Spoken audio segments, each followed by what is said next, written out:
अस्सलाम वालेकुम YouTube family, welcome back to my channel. तो व्लॉग स्टार्ट करते हैं सुबह नाश्ते के टाइम से। तो आज है सैटरडे मॉर्निंग। तो आप सोच रहे होंगे लास्ट व्लॉग भी मेरा सैटरडे का था और आज भी सैटरडे का है। बस क्या करें, वक्त इतनी तेज़ी से गुजर जाता है ना। तो आज मैं भी खुद व्लॉग रिकॉर्ड करते हुए तकरीबन जो है ना इसको वॉइस ओवर करते हुए सोच रही थी कि टाइम इतनी तेज़ी से कैसे गुजरा है। तो अभी लास्ट वीडियो मैंने बनाई सैटरडे, इसके बाद जो है वो मैंने बनाई थी अपनी एक दावत की वीडियो। बीच में मेरा जो है ना 1-2 दिन का गैप भी होता है। डेली व्लॉगिंग आपको पता है कि मैं नहीं कर रही होती, मैं एक दिन छोड़ के या 2 दिन छोड़ के वीडियो अपलोड करती हूँ जी। बहरहाल वक्त तो ऐसे जो है ना वो तेज़ रफ्तार गाड़ी की तरह भाग रहा होता है और ऐसे पलक झपकते हफ़्ता गुजर जाता है, पता भी नहीं चलता है। तो यकीनन सबके साथ ऐसा ही होता होगा, सबका हफ़्ता इस तरह से फटाफट गुजर जाता है। अब साल जो है वो महीनों की तरह लगते हैं, महीने दिनों की तरह लगते हैं और दिन तो घंटों की तरह लगते हैं जी। तो गाइज़ आज मैं शेयर करूंगी आपके साथ अपनी जो है वो कंप्लीट रूटीन और इसके साथ होगी मज़े मज़े की रेसिपीज़। तो गर्मियां चूँकि आ चुकी हैं ठीक ठाक किस्म की, तो गर्मियों की मुनासबत से दूंगी एक बहुत ही ज़बरदस्त से रायते की रेसिपी और इसके साथ बनाऊंगी चिकन कढ़ाई मेरे पाकिस्तानी स्टाइल में। तो आपने देखना है वीडियो को एंड तक और चैनल को सब्सक्राइब करना नहीं भूलना।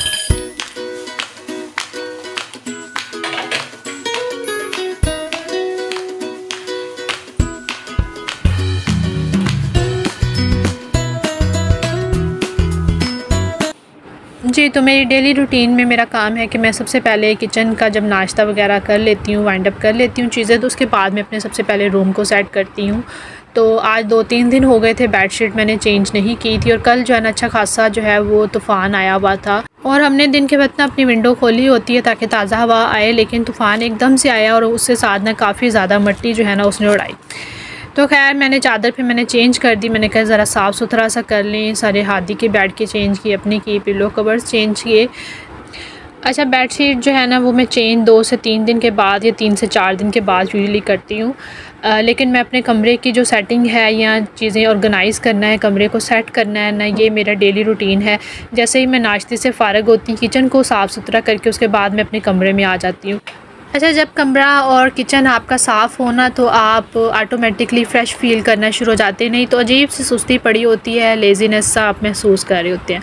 और तीसरी चीज़ जो मैं करती हूँ ना वो मैं अपने कपड़े चेंज करती हूँ। मैं डेली जो है ना वो मेरी रूटीन है कि मैं जो है ना अपने कपड़े इवन साफ़ भी हो ना, मेरी कोशिश होती है कि मैं उनको रिप्लेस कर लूँ, साफ़ सुथरे पहन लूँ। और जैसे ही मेरे कपड़े चेंज होती है ना तो मैं ख़ुद को बड़ा ही एक्टिव महसूस करती हूँ।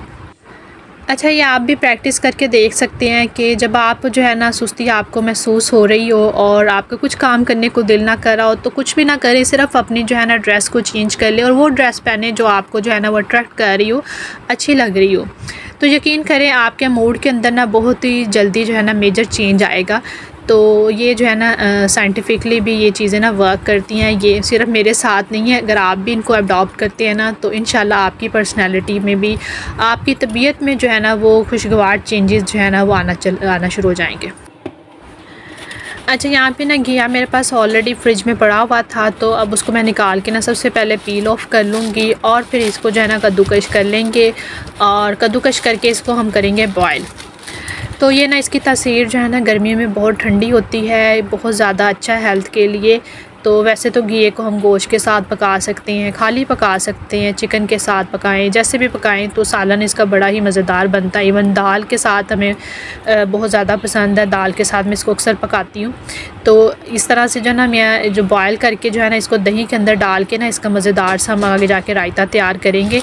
तो इंशाल्लाह आप भी ट्राई कीजिएगा, बहुत ही मज़ेदार बनता है और जो है ना हेल्थ के लिए बहुत अच्छा है, गर्मियों में बहुत ठंडी तासीर देता है और खाने में बहुत मज़ेदार लगता है।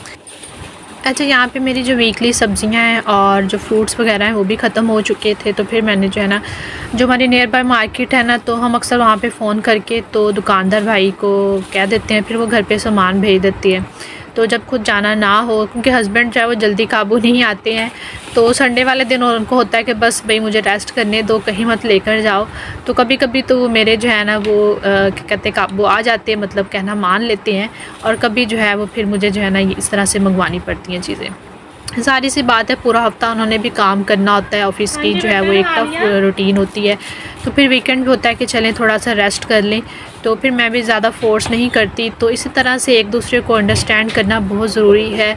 तो आप अपनी हस्बैंड वाइफ़ की लाइफ जो भी है, हस्बैंड है तो उसको बीवी को अंडरस्टैंड करना चाहिए और बीवी को अपने शोहर को अंडरस्टैंड करना चाहिए, तभी जो है ना ज़िंदगी अच्छे से खुशगवार गुजरती है। अगर हम एक दूसरे से उलझते रहें छोटी छोटी बातों पर तो ज़िंदगी बड़ी ही बेरंग हो जाती है और इसको जो है ना वो हम ही कलरफुल कर सकते हैं प्यार मोहब्बत से, एक दूसरे से म्यूचुअल अंडरस्टैंडिंग से।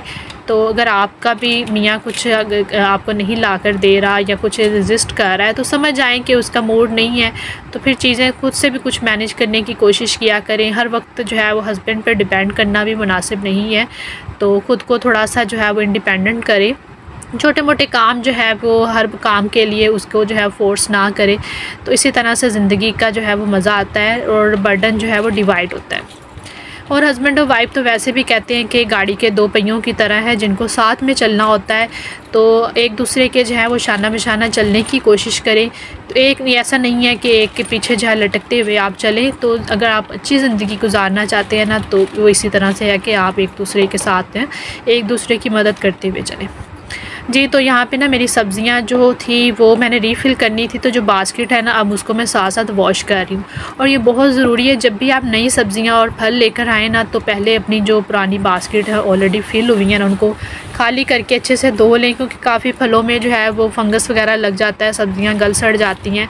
तो अगर उसमें उसी टोकरी पुरानी में गंदी में हम रख देंगे ना सब्ज़ियाँ तो वो हमारी नई सब्ज़ियों को भी दोबारा जो है वो ख़राब कर देगा। अब ये मेरी सब्ज़ी वाला जो है ना डिब्बा, इसको मैंने फ्रिज में से निकाला। इसमें जो है ना तो ये देखें शिमला मिर्च को तो ख़ास तौर पे फंगस लग गया था क्योंकि काफ़ी दिन ये पड़ी रही है, गाजर वगैरह। तो जो सब्ज़ियाँ ठीक थी उनको मैंने साइड पे कर लिया, दोबारा से मैं रख लूँगी, और जो ख़राब थी मैंने फेंक दिया। और डब्बे को धोकर मैं ना खुश कर रही हूँ।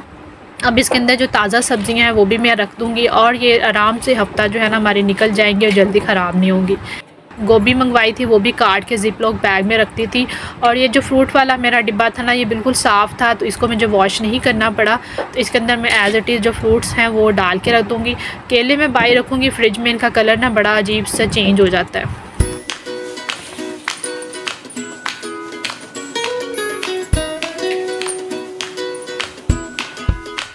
जी, तो चलें रायते की प्रिपरेशन करते हैं। यहाँ पे ना मैंने सारी सब्ज़ियाँ काट के रख ली हैं। घिया मैंने बॉयल करके इसको जो है ना निचोड़ लिया था, जैसे मूलियों को हम निचोड़ते हैं ना तो सब पेड़े से बन गए। खीरा मैंने काट लिया, 2 से 3 मैंने हरी मिर्चें काटी हैं। प्याज मैंने क्यूब्स में काट के नमक लगा के वॉश कर लिया था। टमाटर क्यूब्स के काट लिए हैं। धनिया और पुदीना है, ज़ीरा है और दही, और साथ में नमक और काली मिर्च।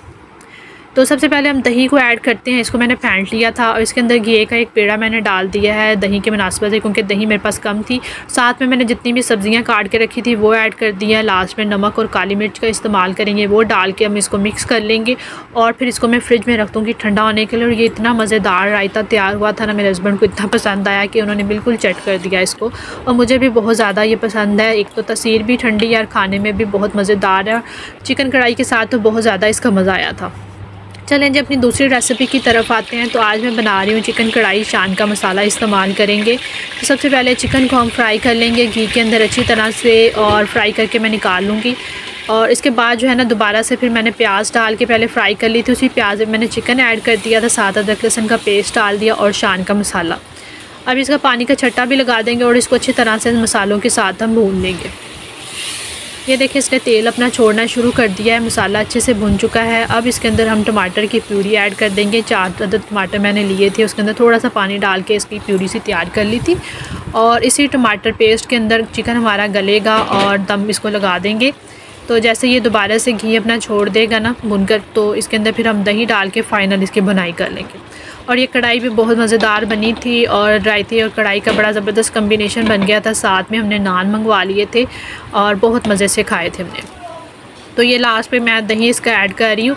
दही डाल के अब इसको मैं अच्छे से भून लूँगी और गार्निशिंग में इसके ऊपर मैं अदरक डालकर और जो मैंने धनिया काट के रखा हुआ है वो डाल दूँगी और फिर हम इसको सर्व कर देंगे। जी, तो बस मेरी ना कढ़ाई भी तैयार हो चुकी है और मेरे हस्बैंड भी ऑन दी वे थे। तो चूँकि सैटरडे को उनको हाफ डे होता है ना, तो फिर लंच हम साथ में करते हैं। तो मेरी कोशिश होती है कि मैं लंच है ना उस वक्त तक तैयार कर लूँ जब तक मेरे हस्बैंड पहुँचे। तो बस उनकी भी कॉल आ गई थी, he was just on the way. तो मैंने इसको जल्दी से गार्निश कर लिया। नान शान मैंने मंगवा लिए थे। अब इसको हम जो है मज़े से खाएंगे। और आपसे मैं चाहूँगी इजाज़त, दुआओं में याद रखिएगा, कमेंट्स में ज़रूर बताइएगा कि आपको रेसिपीज़ कैसी लगी। ओके, टेक केयर, अल्लाह हाफिज़।